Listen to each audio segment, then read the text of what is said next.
नाला में से गड्ढा बना दिया जाता था। साइड में साइन बोर्ड लगाया हुआ स्कूल का, पुल अगर आगे पुल है तो साइड में पुल का, अगर तीखा मोड़ है तो मोड़ का भी साइन बोर्ड लगाया हुआ है। जो मेला आयोजक है उनको एक बच्चा मिल गया है और बोल दो शब्द रहा है और रो ज्यादा रहा है, बोल रहा है 2 शब्द रो ज्यादा रहा है। तो बताइए उस बच्चे के बारे में हम जानकारी इकट्ठा कर सकते हैं क्या? महिला का तो ठीक है आभूषण धारण करना, पुरुष आभूषण धारण करेंगे तो कितना खराब लगेगा। सिंधु घाटी सभ्यता पढ़ने के क्रम में ये हम लोगों का भाग तीसरा है। ये इससे पहले 2 भाग हम लोगों ने बहुत अच्छे से पढ़ लिया है। देखिए सिंधु घाटी सभ्यता हम लोग इस तरीके से पढ़ रहे हैं कि हम लोग को समझदारी विकसित हो जाए।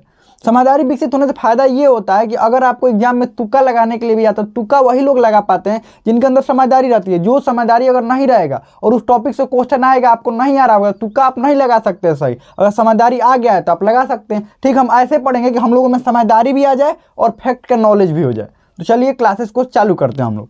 देखिए इससे पहले हम लोग पढ़ लिए थे कुछ स्थलों के बारे में, जैसे मोहनजोदड़ो हड़प्पा के बारे में पढ़ लिए थे, साथ में हम लोग राखी गढ़ी के बारे में पढ़ लिए थे और कालीबंगा के बारे में भी हम लोग पढ़ लिए थे, मतलब बेहतरीन तरीके से पढ़ लिए थे। अब चलिए बनावली के बारे में देखते हैं। इसी का सिंधु घाटी सभ्यता का एक प्रमुख स्थल है बनावली।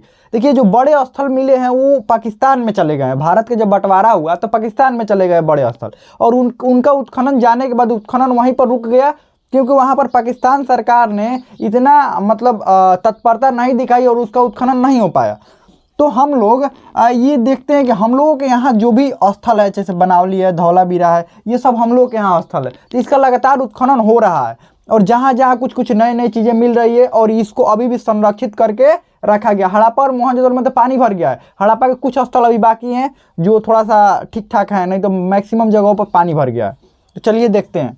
देखिए बनावली देख लेते हैं। देखिए बनावली कहाँ पर अवस्थित है, इसको हम एक आपको मैप दे देंगे। आज आपको टेलीग्राम ग्रुप में मैप हम दे देंगे और मैप पर ही देखिए क्या रहेगा, मैप बनाए रहेंगे, उस पर सारे जगह पर पॉइंट किया हुआ रहेगा कि ये जगह पॉइंट करके और उसको लिख देंगे कि हाँ ये स्थल ये है, ये स्थल ये, जैसे कालीबंगा, बनावली, धौलावीरा, सूतकर, गेंडोल, जितनी भी प्रमुख स्थल है उन स्थलों को हम एक मैप में आपको दे देंगे, जो कि आज टेलीग्राम ग्रुप में हम डाल देंगे क्लास खत्म होने के बाद।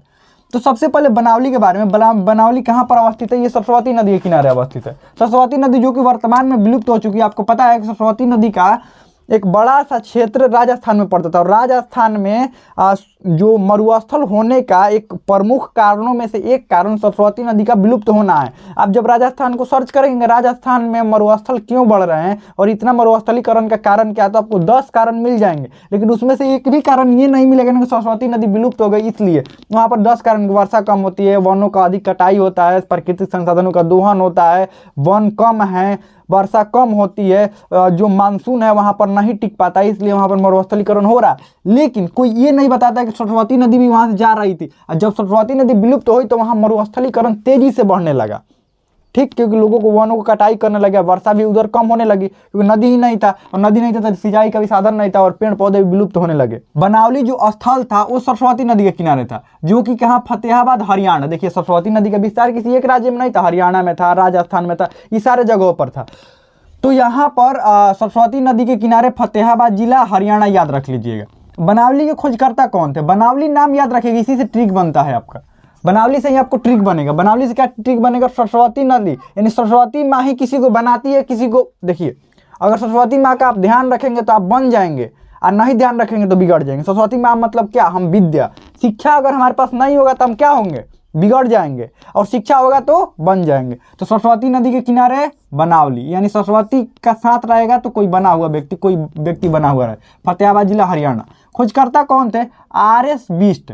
खोजकर्ता इसके कौन थे? RS बिष्ट ने इसको खोज करा था, उत्खनन करवाया था। ठीक, यहाँ पर बनावली नाम तो बनावली है, लेकिन यहाँ पर जल निकासी प्रणाली का अभाव था। आप देखे होंगे कि जितनी भी सिंधु घाटी सभ्यता की शहरें थी, जितनी भी नगरें थी, उन सारे नगरों में जल निकासी प्रणाली बहुत ही बेहतरीन था। अभी वर्तमान में जो हमारी नगर पालिका काम करती है उतना भी बेहतरीन तरीके से नगर पालिका काम नहीं कर पाती। आप देखेंगे 2 बार वर्षा होगा, पूरा शहर एकदम पानियों से भर जाएगा और सारे ड्रेनेज को खोलने पड़ते हैं। लेकिन उस समय वहाँ पर इतनी बेहतरीन तरीके से व्यवस्था थी कि सारे शहरों का पानी बेहतरीन तरीका से नदियों, मतलब नालों से होता हुआ वापस बाहर अपने नगर से बाहर निकल जाता था। कभी भी ऐसी समस्या नहीं आ पाती। साथ में ये भी था, जैसे ये नली बड़ा बड़ा नाला हो गया ना, नाला में से गड्ढा बना दिया जाता था कि जितने भी कचरा उचड़ा है यहीं पर जम जाए और यहीं से हम लोग निकाल ले, पूरा नाला साफ नहीं करना पड़ेगा। कैसे, यहाँ पर ऐसे नाला समानांतर में से नाला है, ठीक, नाला चल रहा है, अब बीचे में यहाँ पर एक गड्ढा कर दिए, तो जितनी भी कचरा आएगा कहाँ पर, यहीं पर, इसी को साफ कर दिया जाता है। पूरा नाला को साफ करने की जरूरत नहीं, पूरा नाला में कचरा आई भी नहीं करेगा, कचरा कहाँ पर, यहीं पर जमा हो जाएगा, जहाँ गड्ढा रहेगा वहीं कचरा जमा हो जाएगा। लेकिन यहाँ पर जल निकासी प्रणाली का क्या था, अभाव मिला था। प्राप्त अवशेष मिट्टी के खिलौने मिले थे। मिट्टी के खिलौने में क्या मिला था, मुख्य रूप से हल मिला था। अगर आपसे पूछ दिया जाएगा कि बताइए मिट्टी का हल कहाँ से मिला था, खिलौनों के रूप में, तो ये बनावली से मिला था। मिट्टी का हल खिलौने के रूप में बनावली से मिला था, आप याद रखिएगा। और अधिक मात्रा में जौ यहाँ से मिले। आपको पता है कि प्रमुख खाद्यान्न जो था, खाद्य पदार्थ जो था, जौ और गेहूँ था। जो सिंधु घाटी सभ्यता की प्रमुख खाद्य जो सामग्री थी, जौ और गेहूं। और प्रमुख फसलों में से एक सबसे अधिक महत्वपूर्ण फसल था कपास। सबसे अधिक उत्पादन कपास का यहाँ होता था। गेहूं और जौ से भी ज़्यादा कपास उत्पादित होते थे बेचने के लिए। चलिए आगे बढ़ते हैं। तो ये बनावली के बारे में इतना कुछ हम लोगों ने समझ लिया कि बनावली कहाँ पर, फतेहाबाद हरियाणा में है, ठीक। आगे बढ़ते हैं हम लोग। अगला है हम लोग का धौलावीरा। धौलावीरा गुजरात में और कच्छ जिले में है, ठीक, कच्छ जिला के गुजरात में है। अब धौलावीरा के बारे में थोड़ी सी कुछ जानकारी। जेपी जोशी इसके खोजकर्ता थे। जेपी जोशी के अलावा एक और खोजकर्ता के यहाँ पर नाम, खोजकर्ता तो एक ही मिलेगा कि खोज एक ही व्यक्ति करेगा, लेकिन उत्खनन, देखिए खोज करने के साथ साथ जेपी जोशी ने उत्खनन भी करवाया था इसका। ये नहीं कि खोज कर छोड़ देगा, चलो ये मिल गया अब उत्खनन करो, नहीं, ये उत्खनन भी करवाए थे। लेकिन बाद में उत्खनन की जिम्मेवारी आर.एस. बिष्ट को मिली थी। तो कभी कभी नाम आर.एस. बिष्ट का भी आता है, तो इस बात को ध्यान रखिएगा। अगर आर.एस. बिष्ट आ जाए, ए और बी दोनों आ जाए, तो दोनों को टिक कर देना। निम्न में से कौन, खोजकर्ता कभी एक ही आएगा, लेकिन उत्खननकर्ता अगर आ जाए तो उत्खननकर्ता दो लोग हो जाएंगे, ठीक। आगे बढ़ते हैं। प्राप्त अवशेषों में यहाँ पर क्या क्या अवशेष प्राप्त हुआ था। जल संरक्षण का प्रमाण मिला है। बाकी आप जगहों पर देखिएगा, हड़प्पा कितना भी विकसित नगर हो या मोहनजोदड़ो कितना भी विकसित नगर हो, जल निकासी वहां पर बेहतरीन थी, लेकिन जल संरक्षण का प्रमाण नहीं मिला हुआ है। जल संरक्षण का प्रमाण नहीं, जल संरक्षण का प्रमाण सिर्फ धौलावीरा में मिला हुआ है। जल लोग संरक्षित भी करते थे यहाँ पर। जल संरक्षण समझते हैं, इस समय सबसे बड़ा संकट जल का है, पानी का है। जल संरक्षण के लिए कितने कैंपेन चलाए जाते हैं, कितनी योजनाएं लॉन्च की जाती है, फिर भी आज जलों को फिर भी हम पानी को नहीं बचा पा रहे हैं, ठीक। लेकिन यहाँ पर जल संरक्षण का सबसे बढ़िया व्यवस्था था धौलावीरा में। आप याद रखिएगा कि जल संरक्षण का बहुत बेहतरीन व्यवस्था था। एक ही ऐसा जगह था, एकमात्र स्टेडियम, खेल का मैदान, बड़ा सा खेल का मैदान, बड़ा सा स्टेडियम फील्ड सिर्फ यहीं पर था। ध्यान रखिएगा, जल संरक्षण का आपसे कई बार एग्जाम में पूछ दिया जाता है, जल संरक्षण का प्रमाण बेहतरीन में कहाँ मिला था, धौलावीरा में। और एकमात्र स्टेडियम धौलावीरा में। धौला से कैसे याद रखिएगा, धौलावीरा में स्टेडियम है। स्टेडियम में लोग, धावक क्या होता है, धावक कहाँ दौड़ते हैं। अब ये मत कहिएगा हम तो गाँव में रहते हैं तो हम तो रोड पर दौड़ते हैं, तो रोड पर नहीं, मेन धावक कहाँ दौड़ते हैं, स्टेडियम में दौड़ते हैं। तो कैसे याद रखिएगा, धौला यानी धावक स्टेडियम में दौड़ते हैं, तो याद रखिएगा धौलावीरा स्टेडियम। धावक जो होते हैं वो वीर होते हैं और कहाँ पर दौड़ते हैं, स्टेडियम में। इस याद रखिएगा धौलावीरा में एकमात्र स्टेडियम का प्रमाण मिला हुआ है, खेल का मैदान। यहाँ पर एक और बेहतरीन चीज मिली हुई है। देखिए मिलने का बहुत कुछ मिला हुआ है, लेकिन जो काम लायक चीजें वहीं हम लोग पढ़ेंगे, सब एकदम पूरा नहीं, एकदम जो काम लायक है वहीं पढ़ेंगे। लिपि के 10 बड़े चिन्ह मिले हुए हैं। यहाँ पर जो लिपि मिला हुआ है, लेकिन अभी तक पढ़ा नहीं गया। ये आपको भी पता है, हमको भी पता है कि यहाँ की लिपि अभी तक पढ़ा नहीं गया है। तो देखिए बहुत लोग ये दावा करते हैं कि हम पढ़ लेंगे, हम ये कर लेंगे, हम वो कर लेंगे। आधिकारिक रूप से कोई अभी तक पढ़ नहीं पाया है। तो लिपि के 10 बड़े चिन्ह मिले हैं यहाँ पर, ठीक है। 10 बड़े चिन्ह मतलब क्या होते हैं, इसको थोड़ा सा जब लिपि के बारे में आप पढ़ेंगे, आगे लिपि के बारे में हम लोग को पढ़ना है। तो देखिए लिपि के बारे में किधर पढ़ना, इधर हड़प्पाई लिपि, तो इसमें समझ लेंगे कि 10 बड़े चिन्ह क्या थे। तो यहाँ धौलावीरा से इतनी चीजें मिली हुई हैं। अब हड़प्पाई लिपि के बारे में समझते हैं। लिपि क्या था, हर व्यक्ति, देखिए अभी से लगभग 4000 साल पहले ये सभ्यता थी। हम लोग जितना बेहतरीन तरीके से, अभी हमारे पास कई लिपियों में लिखित शब्द है। खरोष्टी हो गया, ब्राह्मणी लिपि हो गया, देवनागरी हो गया, रोमन हो गया, मतलब कई तरीके की लिपि हम लोगों के पास है। और लिपियों का अलग अलग तरीका है। अब लिपि समझिए एक्चुअल में यहाँ की लिपियों में और हम लोगों की लिपि में क्या अंतर है, ध्यान रखिए कैसे अंतर है। यहाँ की जो लिपि थी ये चित्रात्मक लिपि थी। हम लोग को देखिए, अगर आप हिंदी पढ़ रहे हैं, हिंदी लिख रहे हैं, तो यहाँ पर देखिएगा ये सब वर्णमाला के अक्षर है, सब वर्णमाला के अक्षर है। वर्णमाला क ख ग और अ आ के अक्षर है, ठीक। अगर वर्णमाला आपको नहीं पता है तो ककहारा बना लेंगे क्या, नहीं बना लेंगे। तो ये वर्णों पर आधारित है। अगर वर्ण पता है आपको तो हिंदी पढ़ लेंगे, लिख लेंगे। और इसका नियम क्या होता है, हम लोग जिस लिपि में लिखते हैं, देवनागरी लिपि है ये, इसका नियम क्या होता है, बाएं से आप दाएं तरफ लिखते जाएंगे, ऊपर सीरो रेखा खींचेंगे और ये वर्णों का इसमें प्रयोग आप करेंगे। ये इसका तरीका है, इसी को लिपि कहते हैं। कोई भी भाषा को लिखने के लिए जो तरीका अपनाया जाता है या पढ़ने के लिए जो तरीका अपनाया जाता है उसी को लिपि कहते हैं। तो इसका तरीका क्या है, बायां से दायां पढ़ना है आपको, यहाँ आपको बायां से दायां आपको लिखना है, इसमें वर्णों का प्रयोग करना है, ऊपर सीरो रेखा खींचना है और जहाँ पर एक शब्द खत्म हो रहा है वहाँ पर जगह छोड़ना है, ये इसका नियम है। लेकिन हड़प्पाई लिपि क्या थी, हड़प्पाई लिपि सर्वथा हम लोगों से भिन्न थी। हम लोगों से भिन्न कैसे थी, यहाँ पर लिपि जो था वो चित्रात्मक लिपि था, चित्रों पर आधारित था। अगर चित्र के बारे में आप अगर चित्र का सही अनुमान लगा ले कि चित्र किस चीज़ का संकेत दे रहा है तो ये चित्रात्मक लिपि। अभी हम लोग भी चित्रात्मक तरीका का प्रयोग करते हैं, चित्रों का प्रयोग करते हैं कोई भी साइन दिखाने में। कहीं पर आप रोड पर जा रहे हैं, अगर स्कूल आपको नज़दीक में तो साइड में साइन बोर्ड लगाया हुआ स्कूल का, पुल अगर आगे पुल है तो साइड में पुल का, अगर तीखा मोड़ है तो मोड़ का भी साइन बोर्ड लगाया हुआ है। ये भी एक तरीका ही है अपने बातों को रखने का, ये भी एक साइन तरीका ही है। ठीक है, ये तरीका ये लोग अपने लिपियों में प्रयोग करते थे। मूल रूप से कुल 64 को मिले हैं। मूल रूप से कितने 64 को मिले हैं आपको, इसमें मूल रूप से चिन्ह मिले हैं। अब देखिएगा मूल रूप से तो लिपि क्या होता है, लिखने का तरीका या पढ़ने के तरीका को लिपि कहते हैं। तो यहाँ पर लिपि के 10 बड़े चिन्ह मिले हैं। कहाँ पर, धौलावीरा में। 64 में से 10 गो धौलावीरा में ही मिल गए हैं। यहाँ पर जो सबसे बड़ा शब्द लिखा गया है वो 17 चिन्हों का लिखा गया बस।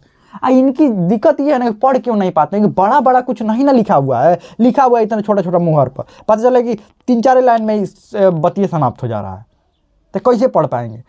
मतलब अनुमान लगाने के लिए भी बड़ा चीज़ तो होना चाहिए ना। अगर कोई व्यक्ति है आपके पास 2 गो शब्द सिर्फ बोल रहा है, 3 गो शब्द बोल रहा है, तो बताइए उसके बारे में कुछ अनुमान लगा सकते हैं? नहीं लगा सकते हैं। एक छोटा बच्चा जब मेला में खोया हुआ रहता है और वो चिल्ला चिल्ला कर रो रहा होता है, रोने के बाद 2 गो शब्द बोल देता है, फिर रोने के बाद फिर 2 गो शब्द बोल देता है, बताइए उसका माता पिता को ढूंढना कितना मुश्किल हो जाता है मेला आयोजकों के लिए। जो मेला आयोजक है उनको एक बच्चा मिल गया है और बोल 2 शब्द रहा है और रो ज़्यादा रहा है, बोल रहा है 2 शब्द, रो ज़्यादा रहा है, तो बताइए उस बच्चे के बारे में हम जानकारी इकट्ठा कर सकते हैं क्या? 2 शब्द बोल रहा है नहीं। कुछ ऐसे बच्चा है जो एकदम लगातार बोला जा रहा है, भले सही इन्फॉर्मेशन नहीं बता रहा है लेकिन उसकी आवाज़ से पता अच्छा ये इस क्षेत्र की भाषा है, इस क्षेत्र मतलब भाषा के आधार पर तो हम जान सकते हैं ना, अच्छा ये एक्सेंट यहाँ का बोल रहा है मतलब इधर की भाषा है, तो 2-4 को नाम रखेंगे बस, वो कुछ ना कुछ कनेक्ट कर लेगा उसको, उसके माता पिता के या उसके जगह को हम ढूंढ लेंगे कोई एक्चुअल में कहाँ का है। लेकिन यहाँ इतना छोटा छोटा, मैक्सिमम सबसे बड़ा जो यहाँ पर लेख मिला हुआ है वो 17 चिन्हों का है। आप 17 अक्षर कह सकते हैं, 17 बस चिन्हों का है, वो भी मुहर पर मिला हुआ है। तो इस बात को आप ध्यान रखिएगा। सबसे अधिक सेलखड़ी के आयताकार मुहरों पर और तांबे के गुटकों पर, यहाँ पता है तांबा सबसे अधिक मिला था। तांबा और टीन को मिलकर ये लोग कांसा बनाते, कांसा का भी प्रयोग करते थे। तांबे के गुटके हो गए, गुटका मतलब समझते हैं ऐसे चौड़ा, तो तांबा का गुटका या सेलखड़ी समझते हैं। सेलखड़ी एक प्रकार का पत्थर होता है, व्हाइट पत्थर होता है, तो उसका भी मुहर ये लोग बनाते हैं। हम लोग अभी मुहर किस चीज़ का बनाते हैं? प्लास्टिक का मुहर रहता है, प्लास्टिक का ना रहता है जी, उसको इंक में डालकर और कहीं पर भी ऐसे कर दे ठप्पा मार देते हैं, वो मुहर हो जाता है। हम लोग प्लास्टिक का प्रयोग करते हैं, लेकिन ये लोग किस चीज़ का प्रयोग करते थे? सेलखड़ी को ऐसे ठप्पा मारने के लिए प्रयोग करते थे। और तांबे के गुटकों पर, सेलखड़ी के मुहरों पर भी कुछ अंकित है इसके लेख, और तांबे के गुटकों पर भी कुछ इनके लेख जो अंकित है। और अभी तक ये पढ़ा नहीं जा चुका है, ये लिपि चित्रात्मक थी, चित्रात्मक। इस बात को ध्यान रखिए, कई बार एग्जाम में पूछा गया कि लिपि कैसी थी? चित्रात्मक लिपि थी। और सबसे अधिक जो चिन्ह मिले हुए हैं 2 तरीका के, यू एगो चिन्ह मिला हुआ है, एगो मछली का चिन्ह मिला हुआ है, मछली का चिन्ह मिला हुआ है। इस बात को ध्यान रखिएगा, मछली का चिन्ह मिला हुआ है, ऐसे मछली का चिन्ह मिला हुआ है, यू और एगो मछली का चिन्ह मिला हुआ है। और भी कई तरीका के आपको देखेंगे, कुछ जानवर के टाइप के, कुछ ऐसे, कुछ ऐसे, कुछ ऐसे, कुछ ऐसे तरीका से, इस तरीका से कई गो चिन्ह मिले हुए हैं। ठीक है, सबसे अधिक चिन्ह यू और मछली का आकार का चिन्ह यहाँ पर मिला हुआ है। इन 64 चिन्ह में ये 2 गो चिन्ह जो है सबसे अधिक इन दोनों चिन्हों का प्रयोग किया गया है। इनकी मुहरें जो है वो फारस, देखिए फारस की मुहर यहाँ पर मिली हुई है, फारस मतलब ईरान की मुहर यहाँ पर, यहाँ का मुहर ईरान में मिला हुआ है। इससे ये पता चल जाता था कि यहाँ से व्यापार ईरान होता था, ईरान और फारस में भी यहाँ का व्यापार होता था। अब इनका सामाजिक जीवन देख लेते हैं। देखिए किसी भी व्यक्ति का सामाजिक जीवन देखने के लिए या इनकी सामाजिक जीवन देखने के लिए इतिहासकारों ने क्या प्रयोग करा? इतिहासकारों ने ये प्रयोग करा इनके सामाजिक जीवन देखने के लिए कि यहाँ पर जो भी सामग्रियाँ मिली हुई है उससे इनके सामाजिक जीवन का अनुमान लगाने का प्रयास किया। तो सामाजिक जीवन इनका अनुमान लगाने का प्रयास किया तो इन्होंने देखा कि सबसे अधिक जो अभी आप देखते हैं कि हमारे यहाँ महिला सशक्तिकरण के लिए कितने कैंपेन चलाए जा रहे हैं, योजनाएं चलाई जा रही हैं, कितना महिलाओं को प्रोत्साहन दिया जा रहा है, फिर भी महिला सशक्तिकरण उतनी बेहतरीन तरीक़े से नहीं हो पा रहा है जितना जोर लगाया जा रहा है। लेकिन यहाँ पर और महिलाओं के प्रति हो रहे क्रूरता और महिलाओं से संबंधित जितनी भी कुरीतियां हैं जो महिलाओं के साथ हो रहे हैं दशकों से, उसको हम लोग कई सालों से उसको हम ख़त्म नहीं कर पा रहे। लेकिन यहाँ पर कोई ऐसी बात नहीं थी। अब देखिएगा इनकी सामाजिक जीवन में प्रमुख ये था ना कि इनकी जो साम्राज्य था, वो जो शासन, इनकी जो समाज था वो था मात्र सत्तात्मक। यहाँ के जो सारे इतिहासकारों का यही अनुमान मानना है कि यहाँ के जो समाज था मात्र सत्तात्मक। क्यों?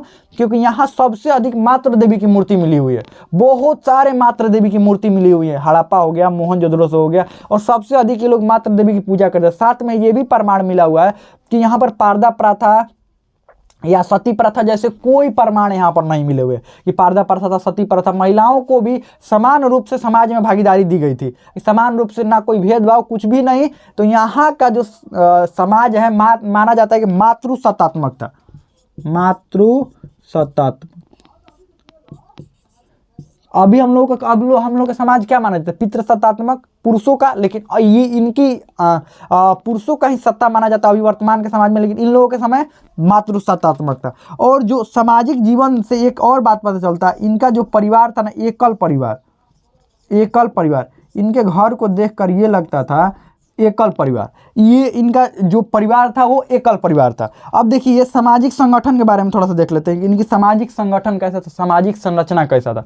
साथ में एक और बात बेहतरीन आप देखिएगा सामाजिक जीवन के बारे में कि यहाँ पर देखिए इसके समकालीन कई और सभ्यता थी, जैसे मिस्र को हो गई, मेसोपोटामिया की सभ्यता हो गई। वहाँ पर भी इतने बेहतरीन तरीक़ा से, इतनी बेहतरीन व्यवस्था और इतनी बेहतरीन तरीक़ा से महिलाओं को समाज में अधिकार नहीं दिए गए थे। उनकी जो सत्ता थी, देखिए वहाँ पर भी मातृ देवी की पूजा होती थी सारी जगह पर। इस बात को ध्यान रखिएगा। इतिहासकारों ने ये माना है कि जो मिस्र था चाहे मेसोपोटामिया था, वहाँ भी मातृ देवी की पूजा होती थी। लेकिन दिक्कत ये था ना, अगर इस सभ्यता में उस सभ्यता में कॉमन मानना होगा तो मातृ देवी की दोनों जगह पूजा होती थी।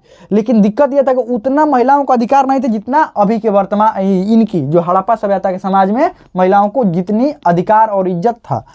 अब इनका सामाजिक संगठन देख लेते हैं। सामाजिक संगठन, अभी हम लोग का समाज 4 वर्णों में बटा हुआ है, ठीक, 4 वर्णों में। इनका भी समाज मुख्यतः 4 वर्णों में।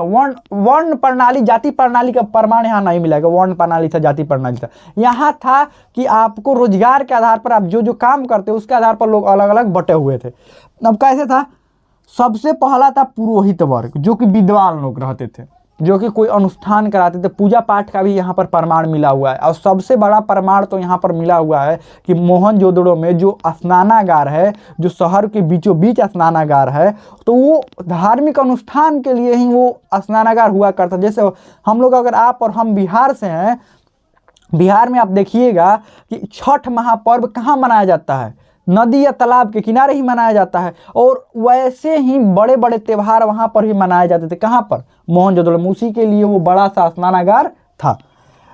और यहाँ पर पुरोहित, सबसे पहले ही पुरोहित जो कि विद्वान लोग थे, उसके बाद व्यापारी, काश्तकार या शिल्पकार, यहाँ पर ध्यान रखिएगा, शिल्पकार, काश्तकार या शिल्पकार, और ये श्रमिक या गुलाम रहते थे।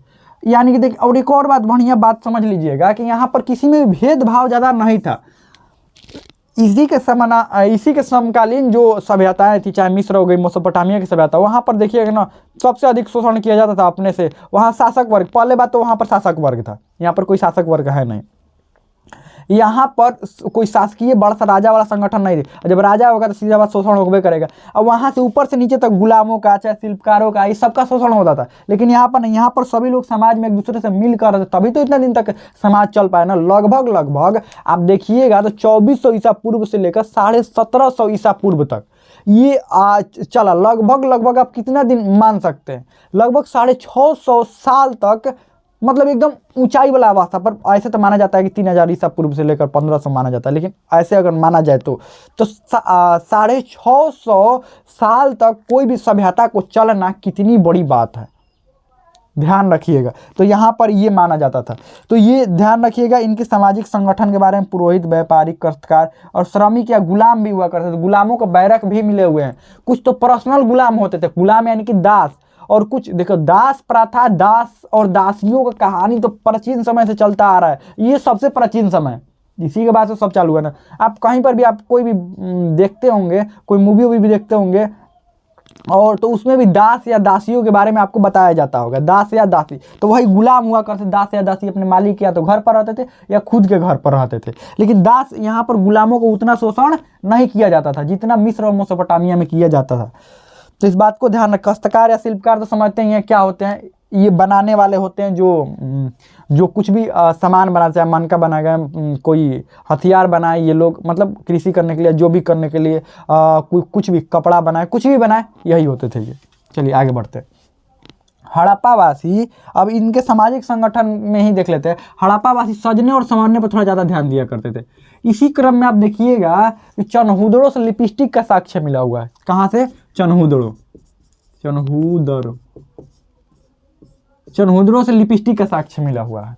लिपस्टिक के साथ साथ वहाँ आईना, कंघी, सबका साक्ष्य मिला हुआ। आईना क्या?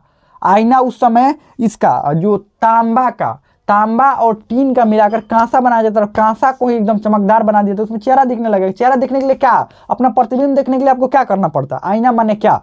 जितना चमकदार वस्तु रहेगा उतना अधिक आपका प्रतिबिंब बढ़िया दिखेगा, सीधी सी बात है। तो यहाँ पर सजने संवारने, और यहाँ पर महिला और पुरुष दोनों सजने संवारने पर विशेष ध्यान दिया करते थे। अपने नाखूनों को बढ़िया रखते थे।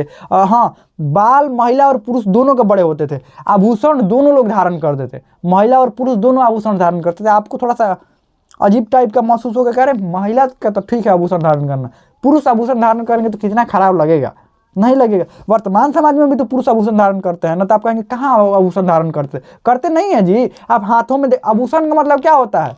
नाक और कान में पहनना, वही आभूषण होता है सिर्फ।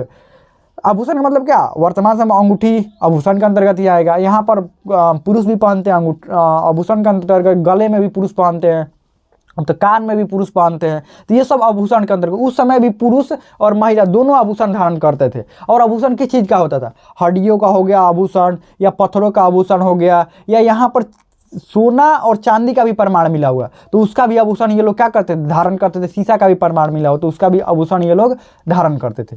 चलिए आगे बढ़ते हैं हम लोग।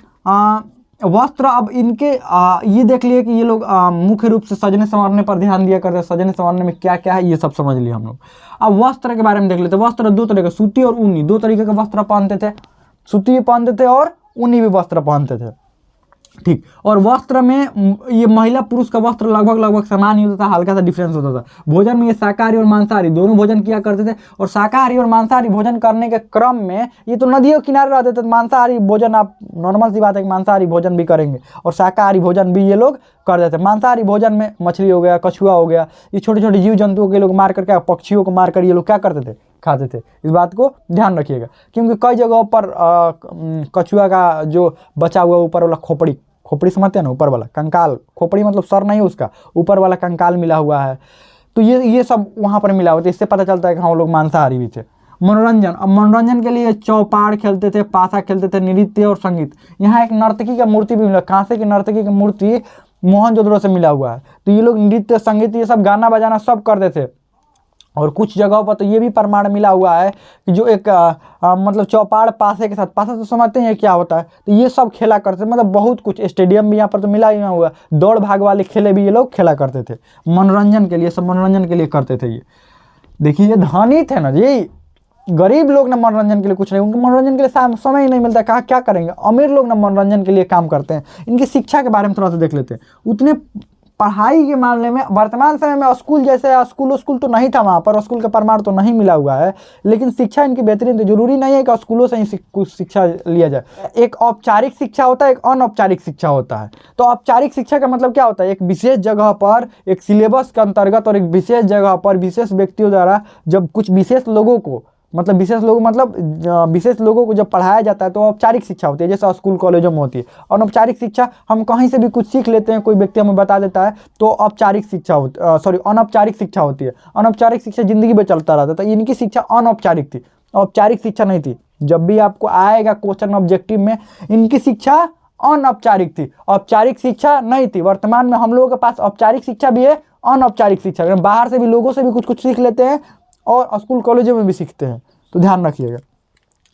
अनौपचारिक शिक्षा के अंतर्गत ये गणित, धातु निर्माण के बारे में भी जान गए थे, माप तोल के बारे में भी जान गए थे, ग्रह नक्षत्रों के बारे में, मौसम विज्ञान के बारे में। आप कहेंगे मौसम विज्ञान के बारे में कैसे जान गए थे? मौसम हमारे भी, आप अपने गांव में रहते हैं तो आप देखिएगा जो बुजुर्ग होते हैं वो पहले बता देते हैं कि देखो पूर्वा हवा बह रहा है 2.5 दिन तक बहेगा, पश्चिम की तरफ हवा बह रहा है, पश्चिम की तरफ बढ़ेगा, ये लगभग 5 दिन तक बहता है, ये सब बता देते हैं। वो पहले ही इनको पता रहता है क्योंकि वो अपने पूर्वजों से सीखे हैं। ये वर्षा होता है, अब ये वर्षा, ये समय बीत गया है, अब ये वर्षा होगा इतना दिन तक, ये काल चल रहा है, ये समय चल रहा है, वो सब मौसम विज्ञान के बारे में जानकारी होता है। तो मौसम विज्ञान तो यही तो होता है, और क्या मौसम विज्ञान होता है? तो ये सब इनके बारे में शिक्षा है इनके। राजनीतिक जीवन के बारे में थोड़ा देख लेते हैं। यहाँ पर कोई राजा का प्रमाण नहीं मिला हुआ है, यहाँ पर कोई राजा का प्रमाण नहीं मिला, जैसे मिस्र और मेसोपोटामिया में मिला है, यहाँ पर कोई राजा का प्रमाण यहाँ पर माना जाता है ये। और एक सामाजिक जीवन में इनका देख लीजिएगा, कोई लड़ाई झगड़ा का ज़्यादा साक्ष्य नहीं मिलता। ये लोग शांति प्रिय लोग थे, युद्ध प्रिय लोग नहीं थे, क्योंकि व्यापारी है, व्यापारी मार झगड़ा नहीं करना चाहते हैं। व्यापारी चाहते हैं कि हमारा व्यापार चले, और व्यापारी लोग देखिएगा मैक्सिमम जगह पर मार झगड़ा न करने की, ये मार झगड़ा करते नहीं थे, क्योंकि ये भी इतना बड़ा बड़ा अपना किला ही बनाए थे कि कोई बाहर से आक्रमण नहीं हो सकता है। तो चलिए, और राजनीतिक जीवन में कोई राजा का प्रमाण नहीं मिला, लेकिन ये माना जाता है, इतिहासकारों द्वारा ये माना गया है कि यहाँ पर नगर पालिका की बेस्ट व्यवस्था थी, बेस्ट इंजीनियर थे, नगर पालिका बेहतरीन थी, और आपसी लोकतांत्रिक यहाँ पर देखिए, आपको हम ये भी बताए हैं। और एक बात, यहाँ पर जो मूर्तियाँ मिली हुई हैं, यहाँ पर जो मूर्ति मिली हुई है, मातृ देवी की मूर्ति की संज्ञा किसने दी है? जो मूर्ति मिली है उसका नाम मातृ देवी किसने रखा? जॉन मार्शल ने रखा था, ध्यान रखिएगा, आप कहीं लिख लीजिए। जॉन मार्शल ने जो मूर्तियाँ मिली हुई मातृ देवी की मूर्ति की संज्ञा दिए थे। राजनीतिक जीवन, यहाँ पर जो इतिहासकारों द्वारा, व्हीलर द्वारा, खासकर व्हीलर द्वारा ये कहा जाता है कि देखिए, जो सिंधु घाटी सभ्यता में मुख्य रूप से ये मध्यम वर्गीय लोग थे, और मध्यम वर्गीय लोग थे, और यहाँ पर लोकतंत्रात्मक सत्ता थी, लोकतंत्र से चलता था, कोई राजतंत्र नहीं था, और कोई बेहतरीन बड़ा शासन प्रणाली के यहाँ पर वर्णन नहीं मिल पाता है। चलिए आगे देखते हैं, इनकी आर्थिक जीवन देखते हैं। मुख्य रूप से आर्थिक जीवन, आपका सारा जीवन आर्थिक पर ही निर्भर करता है। अगर आर्थिक स्थिति सही है तो शिक्षा भी सही मिल पाएगा आपको, आर्थिक स्थिति सही है तो समाज में आप अच्छा से जीवन भी जी पाएंगे, अच्छा सा जीवन, मनोरंजन सब कुछ कर पाएंगे, अगर आपकी आर्थिक स्थिति सही हो तो आर्थिक स्थिति बेहतर करने से ही, और आर्थिक स्थिति बेहतर शिक्षा के कारण, ज्ञान के कारण आता है आप में। आर्थिक जीवन इसका देख लेते हैं। आर्थिक जीवन में सबसे पहले अर्थव्यवस्था देख, अर्थव्यवस्था 3, कृषि पर, व्यापार पर, उद्योग पर। मुख्य रूप से कृषि ये लोग तो करते नहीं थे, ये नगरों में रह रहे हैं तो भाई कृषि कहाँ से करेंगे? आप खुद नहीं समझते, नगरों में रह रहे हैं ये कृषि कैसे करेंगे? तो नगरों में रह रहे हैं कृषि नहीं, कृषि करते कौन थे? नगरों के पास में, वहाँ से ज़्यादा दूर पर नहीं, कुछ दूर पर हट कर, जैसे ये नगर हो गया, ये नगर हो गया, नगर से कुछ दूर पर हट कर नदियों के किनारे हैं, ये नदी हो गया, इधर भी ये नदी ऐसे आ रहा है, तो नदियों के किनारे ही टीला पर, ऊंचाई पर गांव बने होते थे, वो मतलब गांव, और इधर इनका खेत होता था, गांव के लोगों का खेत होता था। इस बात को ध्यान रखिए, गांव के लोगों का ये खेत हुआ, और यहाँ पर खेत होता था गांव के लोगों का, और गांव के लोग खेती करते थे। ये मत सोचिए कि सारे लोग सिर्फ नगरों में ही रहते थे, नहीं, गांव भी था, और गांव के लोग खेती करते थे, और यहाँ से जितनी भी यहाँ पर अन्न का उत्पादन होता था, चाहे गेहूं हो गया, चाहे जौ हो गया, जितने भी उत्पादन कृषि संबंधी चीज़ें थी ना, सब गाँव से जाती थी। इस बात को आप ध्यान रखिएगा, कृषि संबंधी चीज़ें कहाँ जाती थी?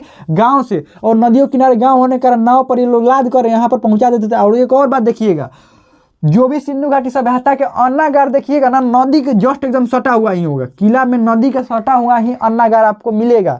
तो गाँवों से लाद कर ही सारे अन्न लेकर जाए। मोहनजोदड़ो मूवी देख लीजिएगा ना, ऋतिक रोशन अपना सामान बेचने के लिए गांव से रहता है, और सामान बेचने के लिए जब मोहनजोदड़ो वहाँ जाता है तो वहाँ कैसे गांव से चीज़ें उत्पादित करके, ये बैलगाड़ी से, ये तो अपना सामान लेकर बैलगाड़ी जाता है, क्योंकि इसका सामान थोड़ा सा रहता है, तो बैलगाड़ी से भी लोग जाते थे। और लोग कहाँ से? नदियों से, बड़ा सा अब अनाज लेकर जाना, तो बैलगाड़ी से उतना लेकर जा नहीं सकते, तो ये लोग नदियों से के माध्यम से ये लोग क्या करते थे? लेकर जाते थे। ठीक, तो ये आप कृषि के बारे में समझ लीजिए। व्यापार, ये तो व्यापार अपने यहाँ तो करते ही थे, अब ये लोग अपना चावल वावल लेकर गए और अपने ज़रूरत की जो सामान है, चाहे कपड़ा हो गया या कुछ और हो गया जो इनके पास नहीं है, वो यहाँ नगरों से खरीद लिया करते थे। और नगर में कहाँ से ये लोग ये सब आता था, ये लोग उद्योग वाले लोग बनाते थे। उद्योग में कौन कौन था देखिए, तो ये काश्तकार और शिल्पकार ये अपना सामान बना कर लेके जाते थे। कोई हथियार बना कर लेके जाता था, कोई बर्तन, मतलब अलग अलग, कोई कपड़ा बना कर लेके जाता था। यहाँ सब बना कर लेकर गए ये शिल्पकार और काश्तकार। कृषि करने वाले किसान अपना सामान लेकर गए और यहीं से क्या करा जाता था, वस्तु विनिमय प्रणाली के अंतर्गत वस्तु विनिमय प्रणाली के एक दूसरे से एक्सचेंज कर लिया जाता था। यहाँ के जो व्यापारी थे वो इनसे सामान खरीद कर, चाहे अन्न हो गया या इनसे उद्योगों वाले लोगों से खरीद कर, ये और एक बात, ये खरीद कर और अलग अलग देशों में, चाहे फारस हो गया, मिस्र हो गया, मेसोपोटामिया हो गया, वहाँ के भी व्यापारी यहाँ पर आते थे और यहाँ के व्यापारी व्यापार करने के लिए वहाँ पर जाते थे। ठीक है, ये लोग कृषि और उद्योग वाले लोग आपस में भी जरूरत पूरा कर लेते थे और जो ज़्यादा हो पाता था वो व्यापारियों को बेच देते थे। ठीक, व्यापारियों क्या करते थे, बेच देते थे। चलिए आगे बढ़ते हैं। प्रमुख बंदरगाह यहाँ पर देख लेते हैं। प्रमुख बंदरगाह कौन कौन था, लोथल था, रंगपुर था, सुरकोटदा था। प्रमुख बंदरगाह। और प्रमुख फसलों को अगर पूछा जाएगा तो जौ था, गेहूं था, राई था, मटर था, तिल था, तिलहन था। तिलहन को सरसों बोलते हैं। ये सबको नोट डाउन कर लीजिए। अगर प्रमुख आपसे कह दिया जाए मतलब प्रमुख फल कह दिया जाएगा, कौन कौन से फल यहाँ पर हुआ करते थे, तो खरबूजा हो गया, तरबूजा हो गया, नारियल हो गया, केला हो गया, ये सारे फल यहाँ पर क्या होते थे, उत्पादित होते थे। तो चलिए इसके बाद इसको आप नोट डाउन कर लीजिए, स्क्रीनशॉट ले लीजिए। इसके बाद हम लोग अगले टॉपिक इसमें पढ़ते हैं। तो हम लोग आर्थिक जीवन के बारे में समझ लिए थे और इनके एक और जीवन बाकी, धार्मिक जीवन। देखिए आपको अभी वर्णन करने के लिए भी आता है तो कहा जाता है कि आप सामाजिक जीवन, आर्थिक जीवन, राजनीतिक जीवन और धार्मिक जीवन के बारे में वर्णन करिए। तो यहाँ पर हम लोगों को बात करना है धार्मिक जीवन के बारे में। धार्मिक मतलब धर्म में इनकी कितनी आस्था थी, कौन कौन से भगवान को मानते थे, ईश्वर को मानते थे। मंदिर का देखिए, मंदिर का कोई बेहतरीन प्रमाण नहीं मिला है, चबूतरा जैसा मिला हुआ है। चबूतरा मोहनजोदड़ो से भी मिला हुआ है और चबूतरा आप देखेंगे तो चनहुदड़ो से भी मिला हुआ है, चबूतरा जैसा। और चबूतरा पर भी देखिए, चबूतरा पर भी अग्नि वेदिकाएं मिली हुई हैं। कालीबंगा से 7 अग्नि वेदिकाएं एक ही जगह पर मिली हुई हैं, ध्यान रखिएगा। चनहुदड़ो हो गया चाहे कालीबंगा हो गया, यहाँ से भी अग्नि वेदिकाएं मिली हुई है दोनों जगहों से। तो चलिए धार्मिक जीवन के बारे में इनका देख लेते। धर्म में कितना आस्था था। आस्था के नाम पर ये पूजा वृक्ष की करते थे, पशु की, मातृदेवी की और पशुपतिनाथ की। हम लोगों को भी तो अभी कहा जाता है कि भगवान हर चीज़ की पूजा करते थे। घर की गृह प्रवेश होता है तो घर की पूजा करते हैं, दुकान की पूजा करते हैं, मतलब हर वो चीज़ की पूजा करते हैं जिनका हम उपयोग करते हैं। भगवान माने क्या, भगवान हम उसको मानते हैं जो हमारे जीवन जीने में सहायता करता है, हमारे जीवन को स्टेबल बनाए रखते, उसको हम भगवान मान लेते हैं। ठीक, यहाँ पर भी भगवान उन्हीं को माना जाता है। प्राचीन समय से भी भगवान उन्हीं को माना जा रहा है। आप लोग देखिएगा उन्हीं को भगवान मानते आ रहे हैं जो कि हमारे जीवन में कुछ हमारे जीवन को चलाने में बेहतरीन तरीके से मतलब योगदान दे रहे हैं। जो सूर्य को भगवान मान लेते हैं हम लोग, वर्षा होता है वर्षा की पूजा करते हैं हम लोग, ये सब चीज़ की, खेतों की, फसलों की, सब चीज़ की पूजा करते हैं हम लोग। क्यों? क्योंकि मानते हैं कि उन समय जीवन हमारा चल रहा है। तो ये लोग वृक्षों की पूजा करते थे, पशु की पूजा का प्रमाण मिला हुआ है। मातृदेवी की मूर्ति, बहुत सारा मातृदेवी की मूर्ति मिला हुआ है। शक्ति और उर्वरता की देवी आप मातृदेवी कहा जाता है। आप देखिएगा पुराने समय में राजा लोग भी होते थे, वो क्या करते थे, वो जो मातृदेवी यानी कि माँ की ही पूजा करते थे। ध्यान रखिएगा, मूर्ति बनाकर और माँ की ही पूजा करते थे और युद्ध लड़ने के लिए जाते थे। ठीक, और तो अभी भी आप देखिएगा कि माँ जो मातृदेवी, दुर्गा माँ, काली माँ, ये सब माँ की पूजा अभी भी करा जा रहा है। स्त्री रूप की पूजा, देवियों की पूजा अभी भी चला आ रहा है उसी के समय से, मतलब वहीं से सिंधु घाटी सभ्यता से। पशुपतिनाथ आप जानते हैं, पशुपतिनाथ भगवान शंकर को कहा जाता है। इनकी भी पूजा, वहाँ पर पूजा का प्रमाण मिला हुआ है। तो इतना धार्मिक जीवन में हो गया। अब धार्मिक जीवन में यज्ञ अनुष्ठान का भी यहाँ पर प्रमाण आपको मिले हुए। तो बताएंगे कालीबंगा से 7 अग्नि वेदिकाएं मिली हुई हैं। चबूतरा भी आपको चनहुदड़ो से मिला हुआ है। चनहुदड़ो से धार्मिक अनुष्ठान का प्रमाण मिला हुआ है। देखिए चनहुदड़ो से धार्मिक अनुष्ठान का, इनको पुनर्जन्म में भरोसा था। आप देखिएगा पुनर्जन्म में भरोसा था, क्योंकि इनकी जब कब्र जो थे उनकी खुदाई की गई तो वहाँ पर मिला, इनके शवों के साथ मिला इनको खाने पीने वाली वस्तुएं भी रखी गई थी। मतलब बहुत कुछ वहाँ पर खाने पीने के लिए वस्तु ये सब रखा गया। तो इनको ये मानते थे कि मृत्यु के बाद भी जीवन है। साथ में ही अंतिम संस्कार की 3 विधियाँ यहाँ पर मिलती हैं। अंतिम संस्कार मतलब समझते ही हैं, ये अगर नहीं जानते तो फिर दिक्कत वाली बात है। अंतिम संस्कार की 3 विधियाँ। सबसे पहले पूर्ण समाधिकरण, पूर्ण समाधिकरण हो गया। तो पूर्ण समाधिकरण, दूसरा क्या था, इस सब के बारे में हम समझेंगे। एक आंशिक समाधिकरण था, आंशिक समाधिकरण के बाद एक दाह संस्कार था, दाह संस्कार। अब ये क्या था, पूर्ण समाधिकरण। ये तीनों के बारे में हम लोग देखे थे कि कालीबंगा से तीनों का स्रोत मिला था, मतलब तीनों कालीबंगा से ये मिला हुआ था। पूर्ण समाधिकरण का मतलब व्यक्ति को मृत्यु होने के बाद सीधा दफना दीजिए या ताबूत में भर के, जैसे भी करके आप व्यक्ति को दफना दीजिए, ये पूर्ण समाधिकरण हुआ। आंशिक समाधिकरण क्या हुआ, आंशिक समाधिकरण उनके लाश को छोड़ दिया जाता था, कुछ जानवरों में खा जाए, सिर्फ हड्डी बचे तो हड्डी को दफना दिया जाता था, वो आंशिक समाधिकरण हो गया। दाह संस्कार, जला दिया जाता था, दाह संस्कार। मतलब अगर 3 तरीका से एक ही जगह पर 3 तरीका से अंतिम संस्कार हो रहे हैं तो कुछ ना कुछ तो बात रही होगी, कुछ ना कुछ तो धार्मिक मान्यता रहा होगा।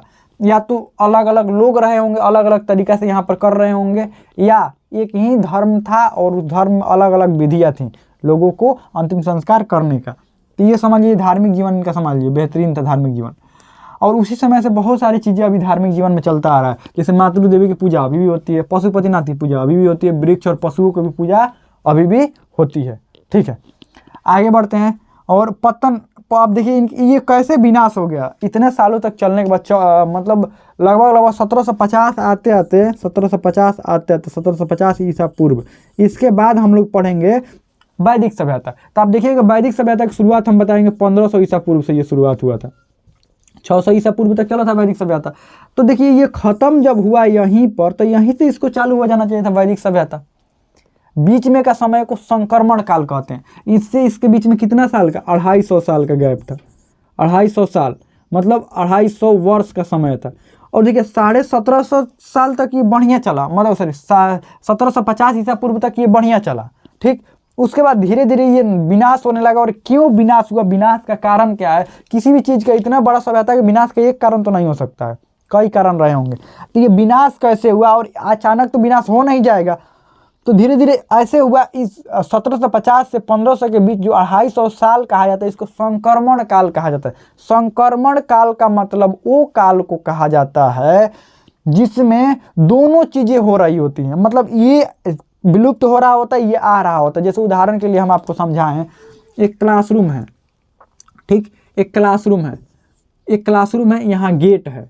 अब इस गेट में एक क्लासरूम में क्लास चल रहा है और एक क्लास खत्म हुआ, दूसरे क्लास के बच्चे यहाँ पर एंट्री अब करने वाले हैं, टाइम हो गया है। तब टीचर पढ़ा कर निकल गया और ये बच्चे अब निकल रहे हैं और ये बच्चे यहाँ पर एंट्री कर रहे हैं।